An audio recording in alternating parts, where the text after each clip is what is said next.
नमस्कार साथियों, आप सभी का हमारे चैनल आयुर्वेदा इमॉर्टल्स में बहुत बहुत स्वागत है। काली खांसी, कुकर खांसी या वूपिंग कफ, उसके विषय में चर्चा करेंगे।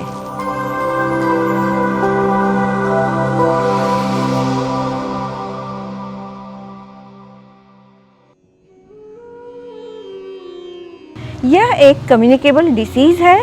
जब वायु नलियों में कफ चिपक जाता है तो उसके साथ जो खांसी उठती है वो खरखराहट के साथ उठती है, और जब यह खांसी का दौर उठता है तो इतना तेज रहता है कि चेहरा लाल और आंखें उभर कर सामने आ जाती है। कभी कभी तो मलमूत्र भी निकल जाता है। कई बार कान और नाक से ब्लीडिंग भी स्टार्ट हो जाती है। अब इस समस्या के निदान हम देखते हैं तो हमें रोगी को हवादार और गर्म कमरे में रखना है। उसके अलावा 10 ग्राम काली मिर्च, 5 ग्राम पिप्पल, 80 ग्राम अनारदाना, 160 ग्राम पुराना गुड़, 10 ग्राम जवाखा, इन सबको कूट छान कर गुड़ में भली प्रकार से मिलाकर चने के बराबर के आकार की गोलियां बना लें और एक एक गोली सुबह शाम खिलाते रहें। या फिर आधा ग्राम अलसी और देशी खंड या शहद के साथ दिन में 2 बार चटाएं। या 0.2 ग्राम भुना हुआ सुहागा पानी के साथ दिन में 2 बार दें।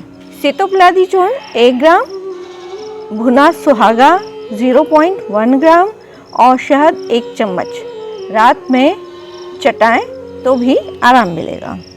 इसके अलावा छाया में सुखाए हुए मदार के पीले पत्ते जलाकर इसकी राख इकट्ठी कर लें और इस राख की बराबर मात्रा में काली मिर्च, लौंग, मुलहटी, ये सारे पाउडर मिलाकर पानी में अच्छे से घोंट लें और फिर चने के आकार की गोली बना लें और बच्चों को 1 गोली और बड़ों को 2-2 गोली सुबह शाम देते रहें। एक और उपाय है कि केले के सूखे पत्ते 20 ग्राम लेके मुलहटी 5 ग्राम, काकड़ा सिंगी 5 ग्राम, काला नमक 5 ग्राम, सुहागा 3 ग्राम, भुनी फिटकरी 3 ग्राम, इन सबको कूट कर मिट्टी के बर्तन में रख दें और इस मिट्टी के बर्तन को आग पर रख दें।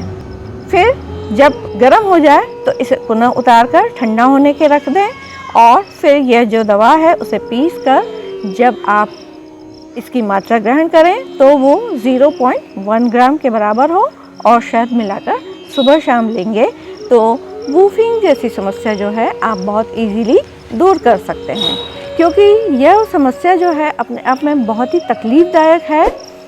इंसान का दम निकल जाता है। तो इन साधारण तरीकों का उपयोग करके आप अपनी समस्या का निदान अवश्य लीजिए। फिर मिलेंगे, तब तक के लिए नमस्कार।